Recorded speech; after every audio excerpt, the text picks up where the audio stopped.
Président, et je vous remercie d'avoir convoqué cette séance. Et je remercie la représentante spéciale, Mme Otunbayeva, pour son témoignage sur l'évolution préoccupante de la situation en Afghanistan et pour son travail précieux.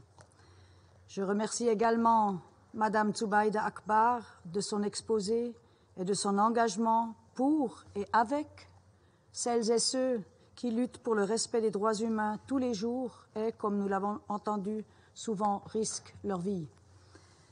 Monsieur le Président, triste coïncidence, nous célébrons aujourd'hui la Journée internationale des femmes autour du monde, alors que les femmes et filles en Afghanistan sont au centre de nos préoccupations. Au début de cette année, la directrice d'ONU Femmes nous l'avait rappelé, je cite, « Les femmes afghanes ne nous ont laissé aucun doute sur leur courage et leur refus d'être effacées de la vie publique. Elles continueront à défendre et à se battre pour leurs droits, et nous avons le devoir de les soutenir dans cette démarche. » Fin de citation. La participation pleine, égale et significative des femmes a été demandée à de nombreuses reprises dans cette salle hier, lors du débat ouvert sur les femmes, la paix et la sécurité. Pourtant, nous ne pouvons pas nous reposer uniquement sur des mots. Que ce soit en Afghanistan ou ailleurs dans le monde, faire de la mise en œuvre de la résolution 1325 une réalité est notre obligation. En Afghanistan, les femmes et les filles voient bafouer leurs droits humains et leurs libertés fondamentales au quotidien. Le rapport du secrétaire général et l'exposé de la représentante spéciale nous le démontrent. La situation continue de s'aggraver. La liste des incidents violents à l'encontre des femmes et des filles comprend des meurtres, des crimes d'honneur, des mariages forcés ou encore des coups pouvant engendrer des handicaps, alors que leur accès à l'éducation et au travail est quasiment réduit à néant. Nous appelons les talibans à revenir sans délai sur les interdictions faites aux femmes et aux filles. La Suisse condamne toutes les violations des droits humains commises par les talibans, en particulier les violations des droits des femmes, mais aussi des enfants et des minorités ethniques. Monsieur le Président, nous négocions actuellement le renouvellement du mandat de la MANUA. La Suisse se joint à l'appel du secrétaire général et soutient une prolongation du mandat actuel qui permettra à la mission de poursuivre ses activités vitales pour le peuple afghan. Dans l'avenir proche, 2 domaines d'action nous semblent prioritaires pour l'engagement onusien. Premièrement, ce Conseil et la MANUA doivent soutenir tous les efforts visant à promouvoir un Afghanistan où l'ensemble de la société participe à la vie publique sans discrimination ni représailles. La protection des droits humains est essentielle pour la stabilité du pays. Les femmes et les filles doivent avoir accès à l'éducation, au travail, à la politique et à la vie sociale et économique. Nous défendons le droit des femmes à participer à tous les processus de décision. Cela est indispensable pour répondre aux besoins humanitaires immédiats, mais également pour le développement économique et social, ainsi que la construction d'une paix durable. Le travail des femmes afghanes dans de nombreuses ONG sur le terrain est essentiel pour atteindre ces objectifs. Deuxièmement, nous devons répondre aux besoins humanitaires et trouver des solutions durables à l'insécurité alimentaire endémique en Afghanistan. Des décennies de dégradation de l'environnement ont augmenté la désertification et aggravé la sécheresse. La résilience des Afghanes et Afghans est poussée à ses limites. 28 millions de personnes dépendent de l'aide humanitaire pour survivre. Mais au-delà de la fourniture immédiate de l'aide, nous devons poursuivre notre soutien à long terme. Face aux défis croissants résultant du changement climatique, il faut soutenir le peuple afghan pour qu'il puisse adapter son agriculture et rendre la gestion des ressources naturelles plus durable.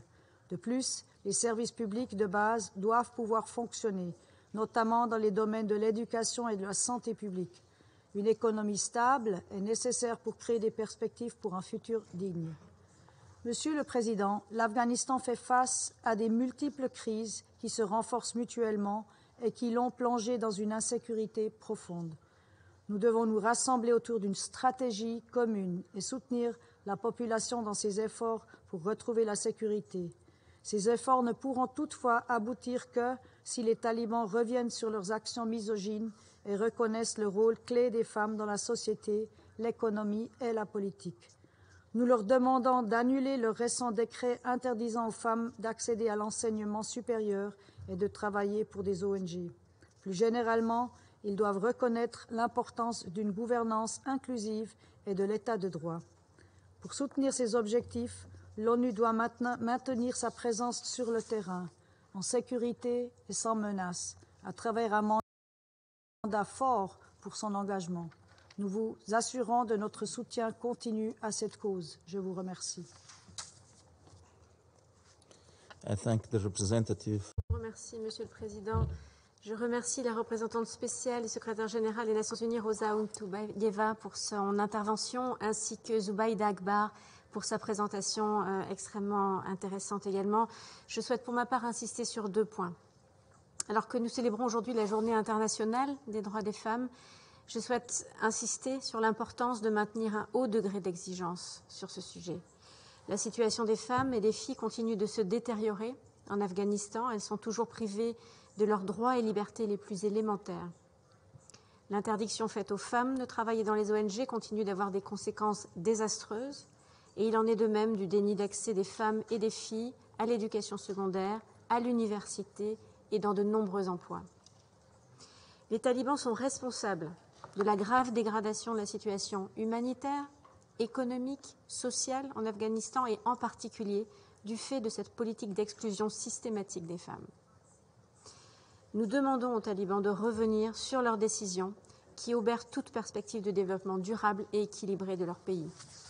Et nous sommes également préoccupés par les violences qui continuent d'être commises à l'encontre des enfants. Nous notons ainsi avec une grande préoccupation la hausse des cas de châtiments corporels, d'autres traitements inhumains, dégradants contre la population dans son ensemble.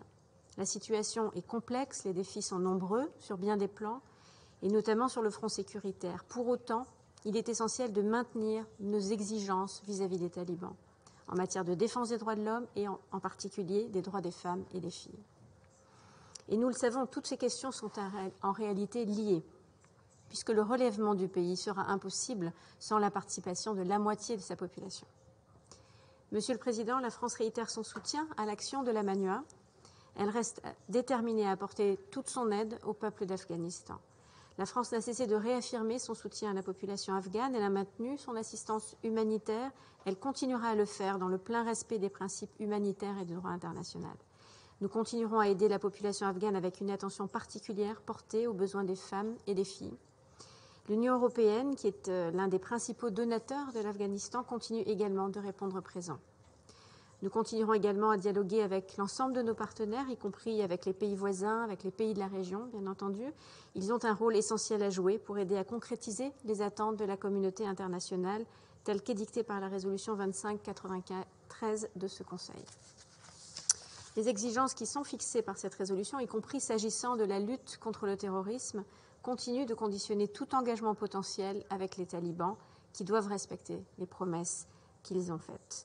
Et dans ce contexte, nous continuerons à soutenir l'action de la MANUA, dont l'ensemble du mandat demeure absolument pertinent et en conformité avec les résolutions précédentes de ce Conseil. Nous saluons également l'action de la secrétaire générale adjointe en soutien de l'Afghanistan et nous restons déterminés à prendre toute notre part aux efforts en appel au peuple afghan. Je vous remercie. I thank the representative of France for their statement, and I now give the floor to the representative of the United States.